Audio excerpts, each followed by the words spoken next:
Kas niin ystävät. No mä en oo kyllä varma, että onko mä ystävät, mutta silti. Mä kävin ostamassa Kalajoen kaupungilta vähän kamaa. Mä kerron mitä se on. Tällainen. Mä ostin samaan pussiin. DDRn aikainen.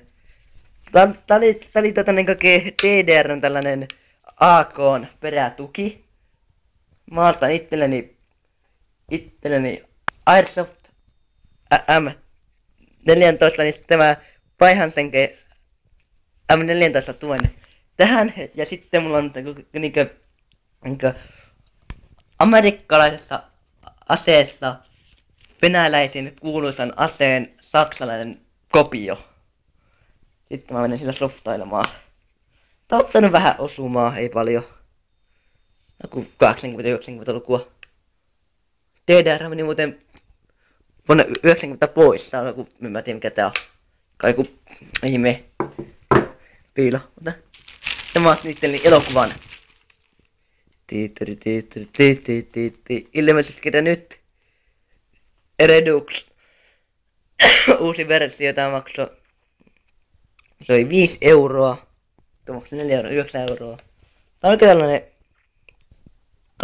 Toivottavasti kaikki tietää tämän kyseisen elokuvan. Tämä on nyt hyvä elokuva. Ainakin mun kaverin mukaan tämä on hyvä elokuva. Uskon häntä tässä tilanteessa. Ai niin, ja tiedotus, että kun mulla on mennyt tuo mun USB-kaapeli hukkaan. Hukkasin hänet jonnekin. En ole varma kyseisestä paikasta, mutta silti. Että mikäli joku lahjoittaisi mulle tuollaisen USB-kaapelin vaikka lahjoituksena hyytällä purua. Avasin tästä yhden muttarin, oli auki. Purut pois. Ei se haittaa, mutta silti. No ei se haittaa. Että mikäli joku lahjoittaisi mulle USB-kaapelin, niin tällaisen Nokian kännykkään, kaikki muut Nokian kännykkään, että silti. Mä olisin erittäin iloinen ja voisin tehdä videota kasliina.